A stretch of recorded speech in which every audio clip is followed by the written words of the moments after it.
behavior, and unfortunately, it's not unlike. Not underscore how vital this is. We just talked yesterday about a federal judge, a Fifth Circuit Court of Appeals ruling in the case of derailment. Ain't this a bitch?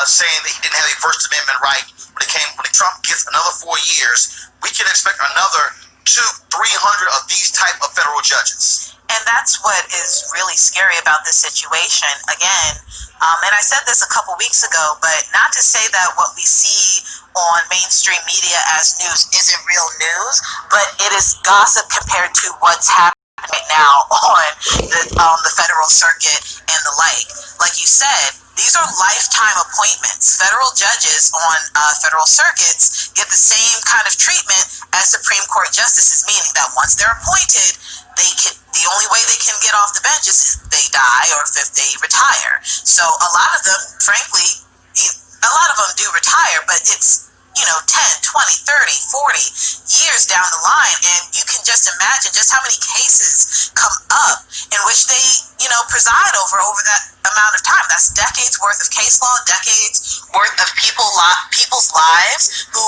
are jeopardized and infringed upon because somebody considers themselves an ethno-nationalist, which is just code for racist. Because when I first saw the Rachel Maddow piece regarding this man, I just wanted to know, well, how did ethno-nationalism work with Germany? How did that work out? Where would white people be if it weren't for other people of color and other races in this country alone? They wouldn't have left the boat in 1619. If it weren't for Native Americans, they would have died. So for you to say that, we need to be a white nation in order to progress, it appears that if we were a white nation, like fully, we wouldn't have lasted.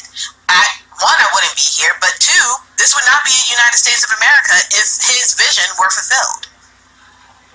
Again, I want everybody who is listening to the sound of my voice, you better understand that when you go to the voting polls, if you choose not to register or to vote, we're talking about the control of the federal bench. Supreme Court is the last line of defense. And you talk about a court of appeals, federal district judges, what these folks are going to do, they are trying to, again, pack the federal bench.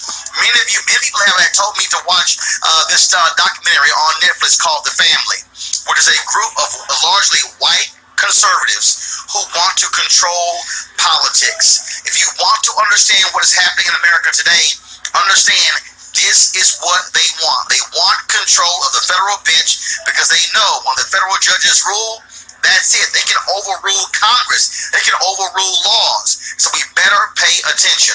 Going to a break right now. We come back. We're going to talk about the mental health of African Americans right here on Roland Martin Unfiltered, broadcasting live from the National Underground Railroad Freedom Center in Cincinnati, Ohio.